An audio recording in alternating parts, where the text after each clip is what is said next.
আজ আমাদের ধারাবাহিক রুহানি অনুষ্ঠানের 290 নম্বর পর্ব।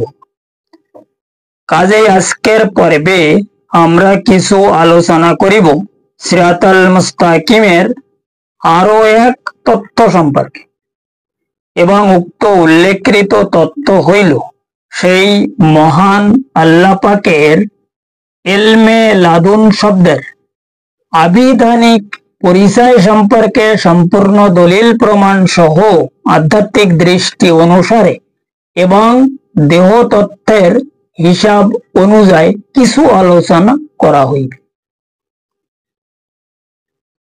কারণ উক্ত মহাকঠিন সেই রুহানি বিষয়কে যদি সঠিকভাবে উপলব্ধি করা যায়, তবে বর্তমান জামানার প্রত্যেক মানব গোষ্ঠী সেই মহান আল্লাহ পাকের উক্ত মহাকঠিন ইলমে লাদুন শব্দের আবিধানিক পরিচয় সহ সিরাতাল মুস্তাকিমের সঠিক হাকিকত সম্পর্কে প্রত্যেক ব্যক্তি আরো বহু ইলম অর্জন করার জন্য সঠিক রুহানি হিসাব অনুযায়ী এবং বাতিনি তালিম অনুসারে অবশ্যই সক্ষম হইতে পারিবে ইনশাআল্লাহ তাআলা। কাজেই এখন উপলব্ধি করার বিষয় হইল উক্ত ইলমে লাদুন শব্দের সঠিক হাকিকত সম্পর্কে সেই মহান আল্লাহ পাক কি ফরমায়া তাহাই আগে জানিতে হইবে। তবে উক্ত ইলমে লাদুন শব্দের আবিধানিক পরিচয় সহ কিছু সঠিক বাতিনি তথ্য অবশ্যই উপলব্ধি করা যাইবে। কারণ উক্ত ইলমে লাদুন শব্দের পরিষ্কার আবিধানিক ব্যাখ্যা সম্পর্কে সেই মহান আল্লাহ পাক সিরাতাল মুস্তাকিমের প্রমাণ সহ সঠিক রুহানি তালিম অনুযায়ী বাতিনি রাস্তাকে ইশারা করিয়া দেহ তত্ত্বের হিসাব অনুসারে অর্থাৎ ইলমে তাসাউফ মতে সেই মহান আল্লাহ পাকের উক্ত লাদুনি শক্তি হাসিল করার সেই মহা কঠিন অনুসন্ধানকে পবিত্র ধর্মের জাহিরগত দলিলের মধ্যে দুনিয়ার প্রত্যেক মানব গোষ্ঠীগণকে তিনি খোদ ইরশাদ ফরমায়া ও আল্লামনাহু মিল্লাদুন্না ইলমা, অর্থাৎ সূরা কাফের 64 নম্বর আয়াতে সেই মহান বারে ইলাহি ইরশাদ ফরমায়া তাহাকে আমার পক্ষ থেকে ইলম শিক্ষা দেওয়া হইয়াছে। যার কারণে সেই মহান আল্লাহ পাক হাদিস কুদসির মাধ্যমে সেই মহান নবী পাক সালাতুস সালামের উক্ত মহাপবিত্র জবান মুবারকে তিনি খোদ দুনিয়ার প্রত্যেক মানব গোষ্ঠীগুলোকে আরো ইরশাদ ফরমায়া যে নবমণ্ডল এবং ভূমণ্ডলের আমাকে ধারণ করার মতো কোন রকম শক্তি মোটেও নহে, কিন্তু একজন মোকাম্মেল মুমিন বান্দা আমাকে ধারণ করার জন্য সঠিক শক্তি অবশ্যই রাখে। কাজে এখন উপলব্ধি করার বিষয় হইল যেখানে নবমণ্ডল এবং ভূমণ্ডলকে সেই মহান আল্লাহ পাকের ধারণ করার মতো কোন রকম শক্তি মোটেও নহে, কিন্তু একজন মোকাম্মেল মুমিন বান্দা তাহাকে কিভাবে ধারণ করার সঠিক শক্তি রাখে, সেই বিষয়কে আজকের পর্বে সঠিক ক্লিয়ার করিতে হইবে। তবে উক্ত লাদুন শব্দের আবিধানিক ব্যাখ্যা সম্পর্কে প্রত্যেক ব্যক্তি উপলব্ধি করিতে অবশ্যই সক্ষম হইতে পারিবে ইনশাআল্লাহ তাআলা, আমার দৃঢ় বিশ্বাস। কারণ উক্ত পবিত্র আয়াতে যে মিল্লাদুন শব্দকে সেই মহান আল্লাহ পাক ইরশাদ ফরমায়া তাহার উক্ত পবিত্র শব্দের মানে হইল আমার পক্ষ, অর্থাৎ তাহার পক্ষ থেকে যে ইলম প্রদান ফরমায় উক্ত ইলমকে ইলমে লাদুন বলা হয়। যার কারণে সেই মহান আল্লাহ পাক তাহার উক্ত পবিত্র আয়াতে তিনি খোদ এরশাদ ফরমায়া মিল্লা দুন্না ইলমা, অর্থাৎ আমার পক্ষ হইতে প্রদান ফরমাই। তাই তিনি উক্ত মুমিন বান্দাগুনকে তাহার পক্ষ হইতে তাহার ইলমে লাদুনী শক্তি প্রদান ফরমায়, যাহার কারণে তাহারা তাহাকে ধারণ করিতে সক্ষম হয়।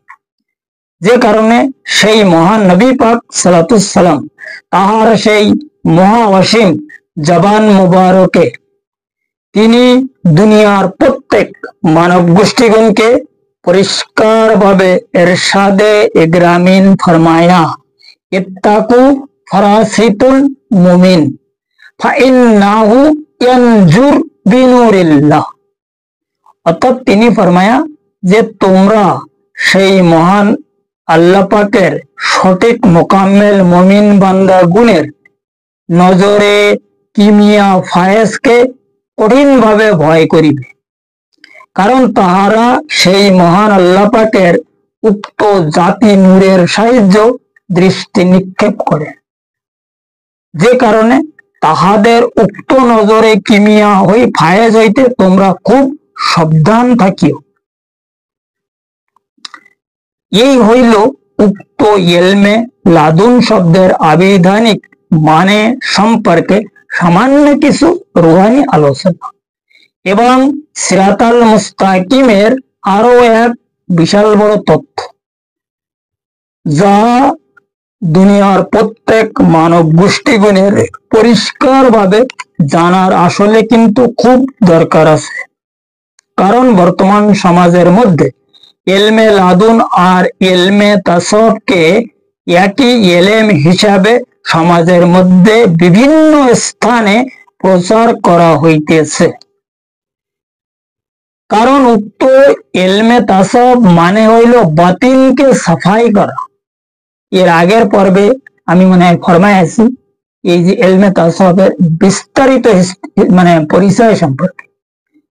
এবং ইলমে লাদুন মানে হইল সেই মহান আল্লাহ পাকের পক্ষ থেকে তিনি যাহাকে যাহা কিছু প্রদান ফরমায় তাহাই হইল ইলমে লাদুন। কাজে তিনি কার কোন ইলম প্রদান ফরমায় সেইটা হইল তাহার বিষয়। যেমন তিনি মাওলায়ে কায়নাতকে এমন এক ইলম প্রদান ফরমাইয়াছিলেন, তিনি যখন উক্ত ইলমকে আমল করিতেন তখন তিনি মাটির সঙ্গে মিশিয়া যাইতেন, যার কারণে তাহাকে আবু তুরাব বলা হইত, কারণ উক্ত তুরাব মানে হইল মাটি। ইয়া ছাড়া তাহাকে আরো বহু প্রকার লাদুনী শক্তি প্রদান ফরমাইয়াছিলেন সেই মহান আল্লাহ রাব্বুল আলামিন ইজ্জত। ঠিক তাহার মতো প্রত্যেক ওলিয়া উলিয়াগুনকে তাহার উক্ত লাদুনী ইলম তিনি অবশ্যই প্রদান ফরমায়। কারণ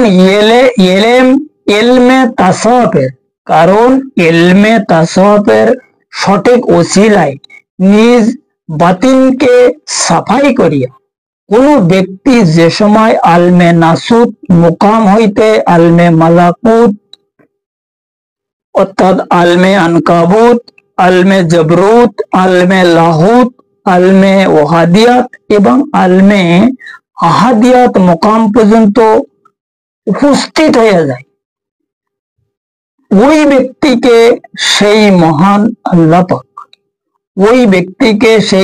আল্লাহ পাক যাহা কিছু প্রদান করে, যে ইলম তিনি মানে তাহার তরফ থেকে প্রদান ফরমায়, ওই ইলমের নাম হইল ইলমে লাদুন।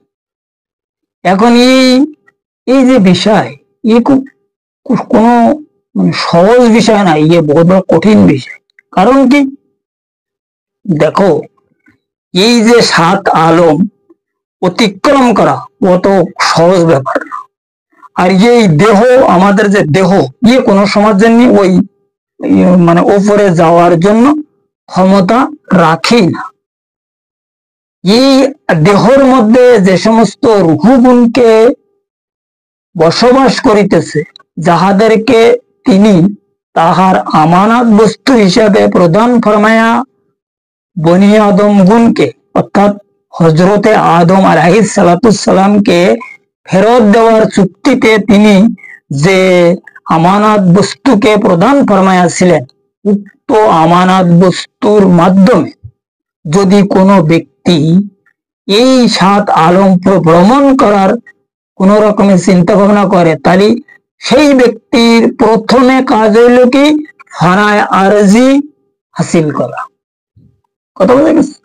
এখন এই ফানায় আরজির পরে মোকাম আছে কি, এই যে ফানায় আরজির পরে মোকাম হইল ফানাপি শেখ। এইবার ফানাপি শেখের মধ্যে 3টে মোকাম, ফানাপি শেখ, ফানাপি শেখ আকমাল, এরপরে হইল ফানাপি শেখ মোকাম্মেল। এই 3 মোকাম হাসিল করার পরে এরপরে মোকাম আছে ফানাফির রাসূলের মোকাম। এইবার এই ফানাফির রাসূলের মোকাম যখন এটা হলো 4 নম্বর মোকাম। কথা বুঝে গেছে?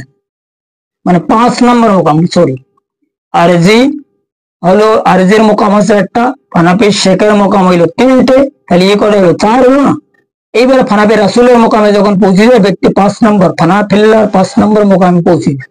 এবার ফানাফিল্লার 5 নম্বর মোকামে পৌঁছার পরে এরপরে আসে 6 নম্বর মোকাম, সেটা হচ্ছে কি ফানাফিল্লাহ, ফের হচ্ছে বাকাবিল্লাহ, এরপরে লাকাবিল্লাহ, এরপরে হচ্ছে ফানায়েবকা। এই 9 মোকাম পরিষ্কার ভাবে যদি কোনো ব্যক্তি মানে মর্দে কামেলের রুহানি ওসিলায় ইবাদত বন্দেগী অর্থাৎ সঠিক আধ্যাত্মিক সাধনার মাধ্যমে তাজকিয়া নফস, তাসফিয়া কলব, হক্কুল ইয়াকিন এবং কাশফে ঈমান হাসিল করিয়া তাহার রূহকে এই যে আমানত বস্তু যাহা তিনি আমাদেরকে প্রদান ফরমায়, যে ব্যাপারে তিনি পরিষ্কার ভাবে সূরা বনী ইসরাইলের মধ্যে ফরমাইতেছে যে আমি আওলাদে আদম অর্থাৎ বনি আদম গুনকে, আদম সন্তানকে আমার সর্বসৃষ্টি হইতে শ্রেষ্ঠ সম্মান প্রদান ফরমায়াছি। এই আয়াত তো বর্তমান সমাজের উলামা একরাম, বড় বড় স্কলাররা খুব পড়ে শোনায়, খুব মানে তার ওয়াজের, তার যে বক্তৃতার মানে জোর বাড়াবার জন্য সে এই আয়াত পড়ে বিরাট আকারে ফানাফিল হয়ে যায়। কিন্তু আসলে এই আয়াতের মধ্যে যে শ্রেষ্ঠ, সে তো নিজে বহুত বড় শ্রেষ্ঠ সেই যে বসে আছে যারা এই সম্পর্কে আলোচনা করতেছে, আর অন্যদেরও শ্রেষ্ঠ হইবার জন্য তারা উপদেশ ফরমাচ্ছে। কিন্তু আসলে কিভাবে শ্রেষ্ঠ হবে এটা কেউ বলে না। খাজানার কথা সবাই বলতেছে, কথা বলে গেছে, কিন্তু ওই খাজানা যে চাবি কোথায়, ও খাজানা ভিতরে যে মানে মাল দৌলত রয়েছে ও কিভাবে আমরা হাসিল করিতে পারবো, এই ব্যাপারে কেউ আলোচনা করে, এই ব্যাপারে কেউ আলোচনা করে। কথা বুঝে গেছে? কারণ কি, এখানে বলতে গেলে কথা অনেক লম্বা হয়ে যায়। কারণ কি, দেখো আমরা এই দোকানে মানে মেডিকেলের মধ্যে বহু ওষুধ দেখতেছি, ওষুধের গায়ে লেখা আছে এই ওষুধ খালে তা হয়, ও ওষুধ খালে ও হয়, এ হয় ও হয়, এই অনেক কিছু লেখা আছে। কিন্তু এই যে কিভাবে খাইতে হবে আর কোন সময় কোন ডোজ নিতে হবে এটার জন্য ডাক্তারের দরকার নেই। কারণ ডাক্তার ছাড়া আমরা এই জিনিসটা কিন্তু ব্যবহার করতে পারিনি, সেবন করতে পারিনি। মেডিসিন সেবন করতে গেলে এই মেডিসিন বিশেষজ্ঞ যারা ডাক্তার, যারা বড় বড় বিশেষজ্ঞ এই মেডিসিন সম্পর্কে তাহাদের সাজেশন নিতে হয়, তাহাদের উপদেশ অনুযায়ী এই মেডিসিনকে ব্যবহার করিতে হয়। কথা বোঝা গেছে? কিন্তু ঠিক তদ্রূপ অনুযায়ী এই আমাদের এই সারতিনাথ বডির মধ্যে সেই মহান আল্লাহ পাকের যে রুহানি সংসার রয়েছে, রুহানি ফাংশন রয়েছে, এটার ব্যাপারটা উপলব্ধি করার জন্য একজন তালিবুল্লাহ ডাক্তার লাগবে। কথা বলছেন? বোঝা গেছে? ওধারে দুনিয়ার মেডিসিন ব্যবহার করার জন্য যেমন দুনিয়াদারি একজন বিশেষজ্ঞ সিভিল সার্জনের দরকার আছে, আর এখানে এই রুহানি সংসারকে জানার জন্য, রুহানিয়াত শেখার জন্য, সিরাতাল মুস্তাকিমের রাস্তায় চলার জন্য এবং গন্তব্যস্থলে পৌঁছবার জন্য একজন তালিবুল্লাহ ডাক্তার অবশ্য প্রয়োজন আছে। আর তালিবুল্লাহ ডাক্তার হইল তাহারাই যাহারা সেই মহান আল্লাহ পাকের এজাজত প্রাপ্ত, তাহার পুরস্কার প্রাপ্ত কামেল জাত ওলি কিংবা তাহার কিমিয়া ফায়েজদারি সঠিক মোকাম্মেল মুর্শিদ। ওলি আর মুর্শিদের মধ্যে কিছু কিছু ফেরা করা আছে, কারণ ওলি হওয়া তত কঠিন ব্যাপার না। ওলি যে কোনো ব্যক্তি যদি একটু চেষ্টা করে, যদি তার নসিবে থাকে, সে ওলি হতে পারে। এবং সে শুধু নসিবে থাকলে হবে না, নিজেকে চেষ্টা করা লাগবে আর আল্লাহ পাকের রহমত হাসিল করা লাগবে, তখন ওলি হওয়া যায়। কিন্তু মুর্শিদ হওয়া বড় কঠিন ব্যাপার। তাই এখানে হয়তো বড় বড় সাধকরা, বড় বড় বয়াতিরা গান গায়, আমি শুনেছি যে কোটির মধ্যে একাধ গুটি, একাধ গুটি। এই একাধ গুটি যে কথা বলে, যে ওলিদের কথা, যে কথা সূরা কাফের মধ্যে বড় এলাহি ফরমায়া ওমা ইউদলিল ফালান তাজিদালা ওলিয়া মুর্শিদা। এই যে আল্লাহর তাজ হাসিল করা এত সোজা ব্যাপার না। এই তাজ হাসিল করতে গিয়ে অনেক সাবজেক্টের এই ব্যাপার স্যাপার আছে। এখানে আমাদের মধ্যে যে সাধারণ লোকের মধ্যে মানে লতিফা আছে 7টা, আর যারা ওলি হয়ে গেছে তাহাদের লতিফা হইল 14টা। কারণ কি, তাহার নিজের প্রধানকৃত লতিফা ছিল 7টা, আর সে যখন মানে ওসিলাতের দরজায় পৌঁছে গেছে, তখন জোসায় তৌফিকি এলাহি আরো 7টা রূহ হয়েছে। যে রূহের মাধ্যমে সে মুরাকাবার মুশাহেদা আদায় করে, আর মুরাকাবার যোগে আল্লাহর সঙ্গে দিদারে এলাহি হাসিল করে। কথা বোঝা গেছে? এটা হলো 14 লতিফাদারি যাহারা ওলি। কিন্তু যিনি তাহার কিমিয়া ফায়েজ প্রাপ্ত মোকাম্মেল মুর্শিদ, তাহার মধ্যে 21 লতিফা। কারণ কি, তিনি তাহার ব্যক্তিগত 7 লতিফা ছিল, এরপরে জোসায় তৌফিকি এলাহি হাসিল করেছে 7 লতিফা, কত হলো 14।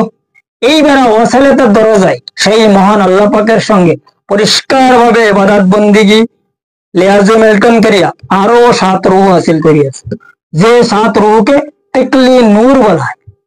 কথা বোঝা গেছে? এই তিকলি নূর যারা হাসিলকারী মোকাম্মেল ব্যক্তি, তাহাদেরকে বলা হয় তালিবুল্লাহ ডাক্তার।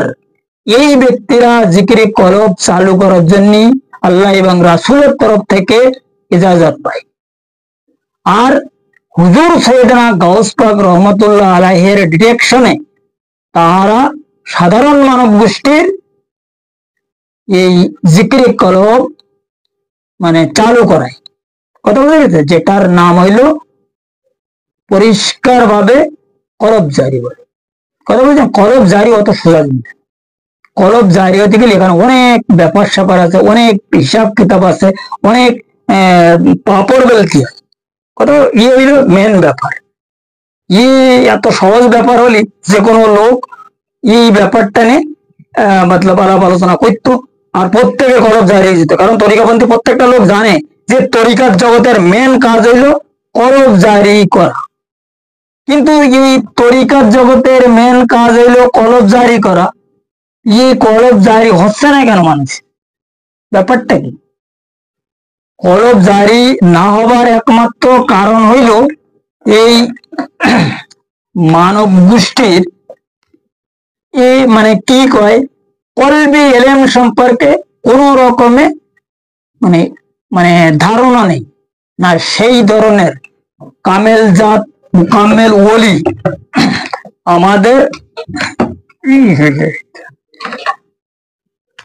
আমাদের সমাজের মধ্যে কোথাও নেই।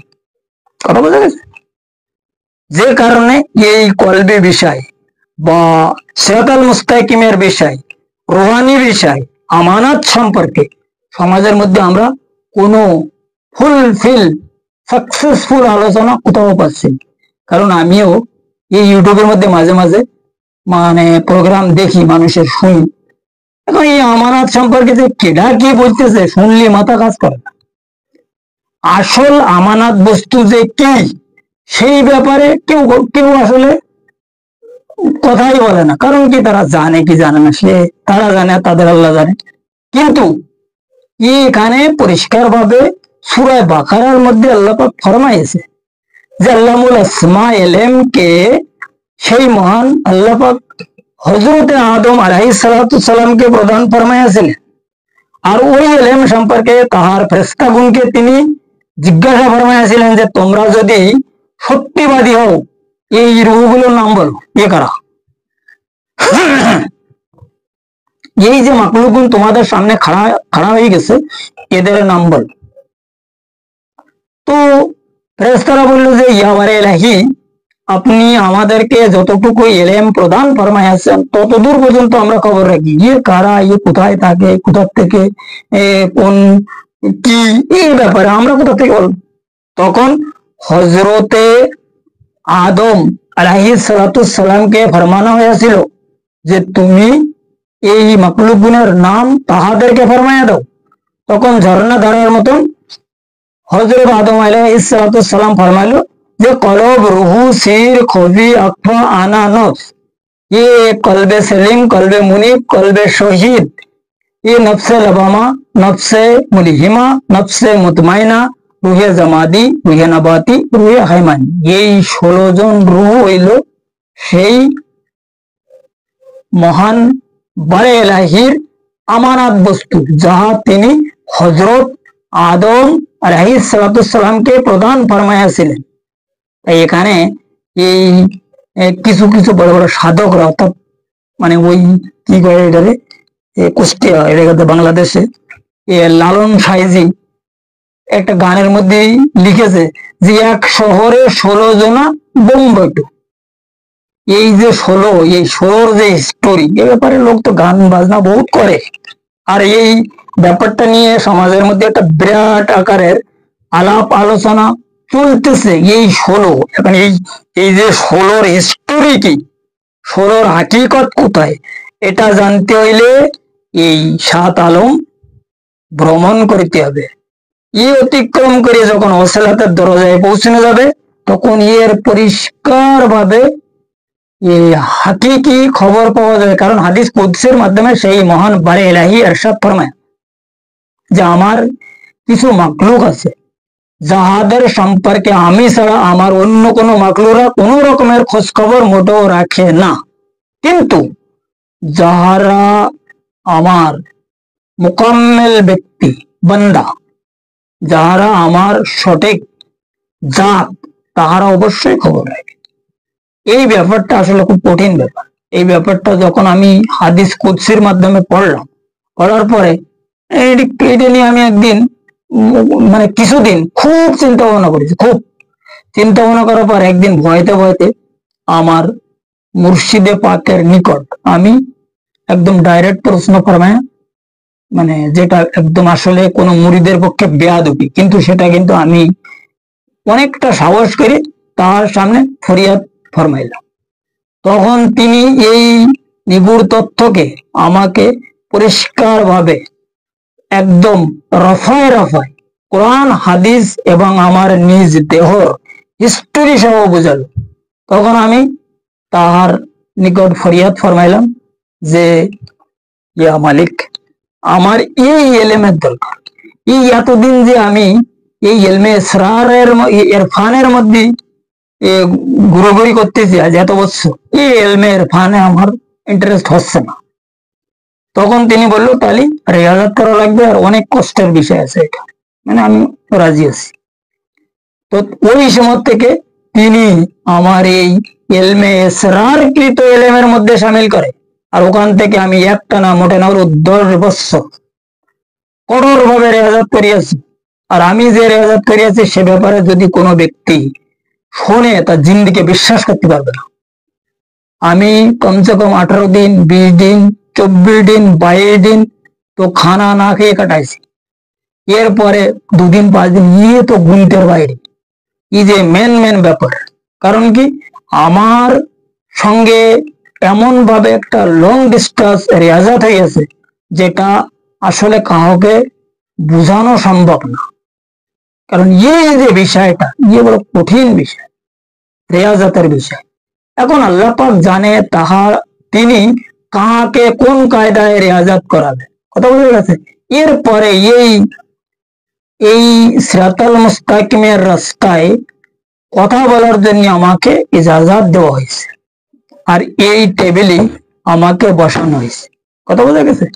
এখন আমার কাজ হইলে এখান থেকে কেবল হক কথা বলা, হক সম্পর্কে মানুষের জানানো, হকের ওপরে তালিম দেওয়ার জন্য আমাকে মানে মানে কি কয় এটারে তালিম দেওয়া হয়েছে, যেটাকে বলা হয় অরিজিনাল বাতিনি তালিম। কারণ আমি এই জাহিরি ব্যাপারে তো কোনো এলেম, কিতাব কোরআন, কোনো মাদ্রাসা মক্তবে আমি কোনো সময় যাই না, আমি কোনো সময় হিসাব পড়েছি না জানিস, হিসাব আমি কিছু কোনো সময় মানে মাদ্রাসা কোনোদিন আমি টাচ করি।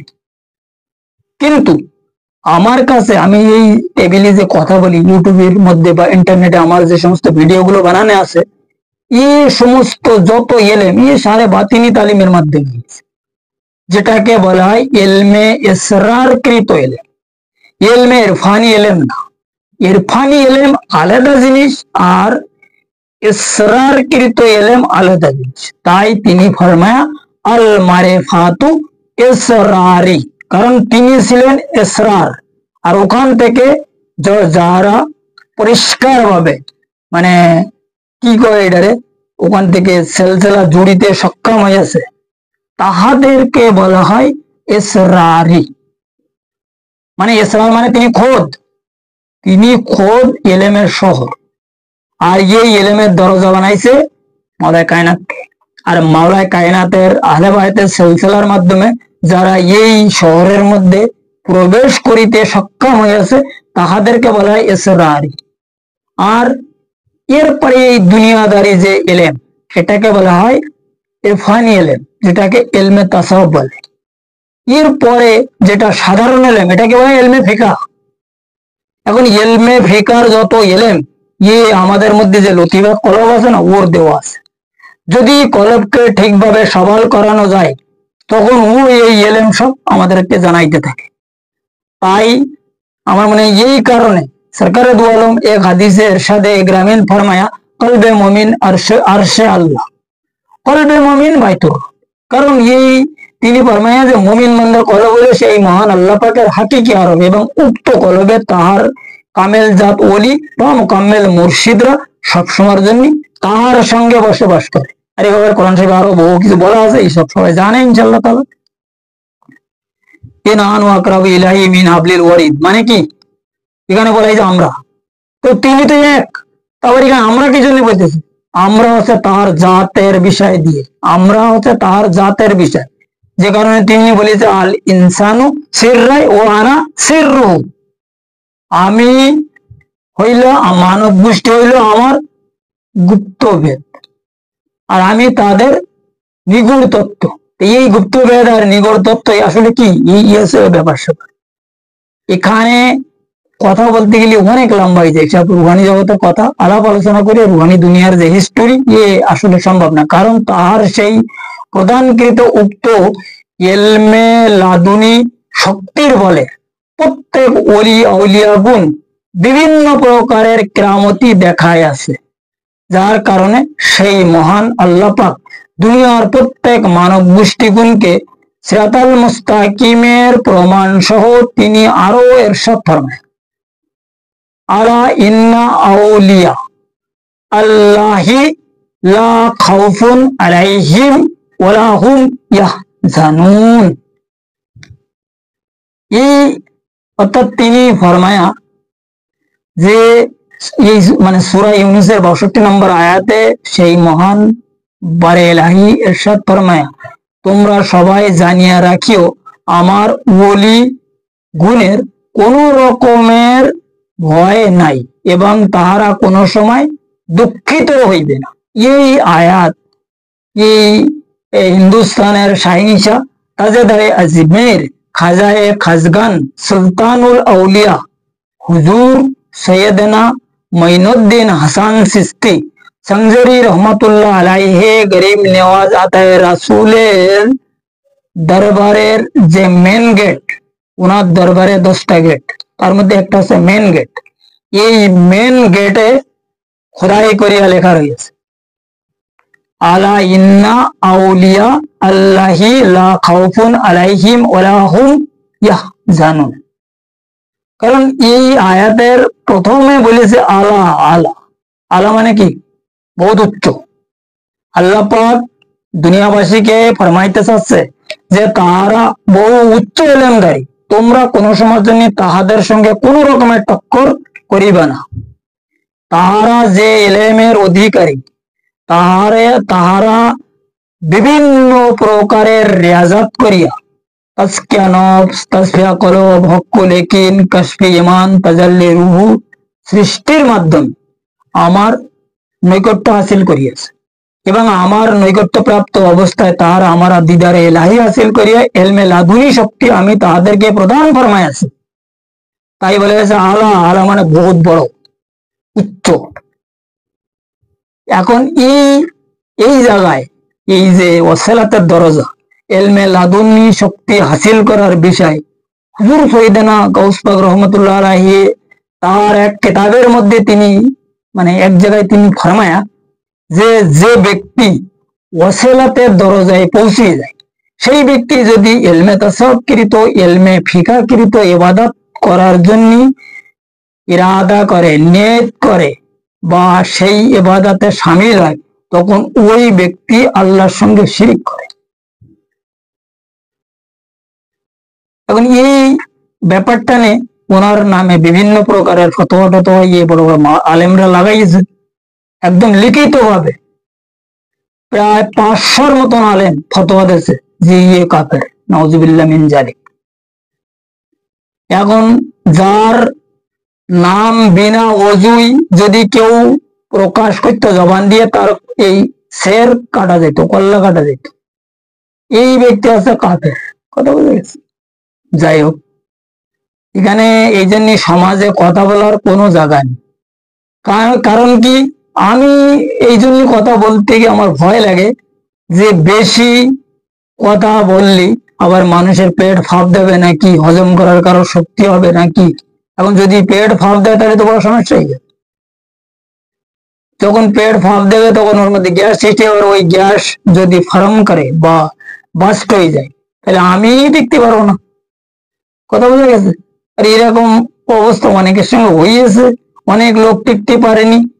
আরে আমরা তো বহু দূরের কথা, সরকারে তো বললাম যিনি আল্লাহ পাকের খোদ নূর, যাহার ব্যাপারে তিনি ফরমায়া লাউলা কালামা খালাকতুল আফলাক, লাউলা কালামা খালাকতুল আফলাক, আমি তাহাকে সৃষ্টি না করিলে কোনো কিছু সৃষ্টি করিতাম না। এখন ইনার নামেও ফতোয়া দিয়েছে কুফরে মক্কা, জাদুকর, ও তা, বলিনি এসব কথাবার্তা। এ তো নতুন কথা না, আমি বানাই বলছি কি। এখন যদি তো গেল বড় দূরের কথা, তিনি পর্দা ফরমাইবার পরে তার মদিনা মুনাওয়ারায় তার যে মতলব পবিত্র দেহ মোবারককে যখন দাফনানো হয়েছে, ওই দেহ মোবারক চুরি করার জন্য এক গ্রুপ প্রস্তুত হয়ে গেছে এবং ওখানে গোয়েন্দা বিভাগ, গোয়েন্দা লোকজন সুড়ঙ্গ খোঁজার জন্য বহুত চেষ্টা পরিকল্পনা চালানো হয়েছে। তাহলে যে ব্যক্তি এই দুনিয়া থেকে পর্দা ফরমায়া রুহানি জগতে যাওয়ার পরও তাহাকে শাস্তি দেয়নি, তাহলে দুনিয়ায় থাকতে তাহার সঙ্গে কি কি ব্যবহার করিয়াছে এটা যদি কেউ একটু চিন্তা করে তাহলে পরিষ্কার ভাবে বোঝা যাবে যে এই জগতে কথা বলা অত সোজা ব্যাপার না। কেবল ওই 3 কথা শিখে বহুত বড় এক তরিকার নাম দিয়ে, মানে চ্যানেলের নাম দিয়ে ইউটিউবের মধ্যে ফটার ফটার করতে থাকলাম, বাংলা বাংলা সাংলা, আমরা তো জানি না তরিকা কি জিনিস। আমাদের নিজের মধ্যে কতগুলো রুহ আছে এ ব্যাপারে আমরা খোঁজ খবর রাখিনি। আমরা তরিকার জগতে বহুত বড় বড় লেকচার দিচ্ছি, বিশাল বড় সুফি দরবেশ বাবা, আওলাদে রসুল, নায়েবে রসুল, রসুল, সে রসুল, 14 খানদান আমরা কত কিছু দাবি করে বসতেছি, কথা বলতে গেছে। এই হলো মেন বিষয়। এই বিষয়গুলো যদি একটু মানুষ ভালোভাবে বোঝার চিন্তা ভাবনা করে, গিয়ে বোঝার জন্য সিরিফ একটাই রাস্তা হলো, সেটা হচ্ছে কি কোরআন এবং হাদিস। কারণ বর্তমান সময় দুনিয়ায় কারোর কাছে এই ব্যাপারটা বোঝার কোন রাস্তা। এখন সবচেয়ে বড় প্রবলেম কি, সমাজের মধ্যে আমরা যে কি বলে এটারে যে ধর্মীয় ব্যাপার বলো আর তরিকতের ব্যাপার বলো আর যেটা ইম্পর্টেন্ট ব্যাপার বলো, এটা নিয়ে আমরা প্রথমে জানতে চাচ্ছি কি যারা আমাদের বর্তমান সমাজের উলামায়ে সম্প্রদায়। কিন্তু আমরা বদনসিবী, আমরা যে এত দুঃখিত যে আমাদের যাহারা ইলম প্রচার ফরমাইতেছে এরাই জানে না যে ইলমে তাসাউফ কাকে বলে, ইলমে লাদুন কাকে বলে, আর ইলমে ফিকা কাকে বলে, আর এর আসলে সাবজেক্ট বাই সাবজেক্ট হিসাব কিতাব কি।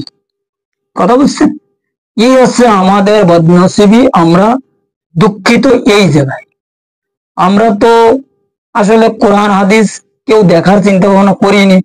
কোরআন শরীফে কি লেখা আছে, হাদিস শরীফে তিনি কি ফরমায়া, এই ব্যাপারে আমরা আসলে কিন্তু খোঁজ খবর নিই। আমরা সরাসরি যাই ও স্কলারশিপ কি বলেছে, মাওলানা কি বলেছে, ও কি বলেছে। এই তরিকার জগৎ আছে এলমে মাকনুনি এলেম, যেটাকে মাকনুনি এলেম, এই ব্যাপারটা জানতে হলে পরিষ্কার ভাবে যাহাদের কাছে এলমে ইসরারকৃত এলেম আছে, এলমে ইসরারের ব্যাপারে যারা খোঁজ খবর রাখে তখন তাহাদের কাছে জানা যাবে। আর এলমে ইসরার এমনি আছে না, কারণ এলমে ইসরার সম্পর্কে তিনি হাদিসে ফরমায়া, এরপরে ইলমে তাসাউফ সম্পর্কেও ফরমায়া আত-তরিকাতু আহওয়ালি আল হাকিকাতু আহওয়ালি, আর ইলমে ফিকা সম্পর্কেও ফরমায়া আর শরিয়াতু আহওয়ালি। উনি এই ধর্মের সমস্ত স্তরে স্তরে আমাদেরকে এত সুন্দরভাবে বুঝাই গেছে আর এত সুন্দরভাবে রাস্তা দেখাই গেছে, যেটা যদি কেউ একটু ধারণা করে, একটু জানা বোঝার চিন্তা ভাবনা করে, তো ওই ব্যক্তির কোন রকমে মানে চলা ফেরার বা তরিকাত জগতের মানে ইবাদত বন্দিগিরি আদায় করার কোন রকম অসুবিধা হবে।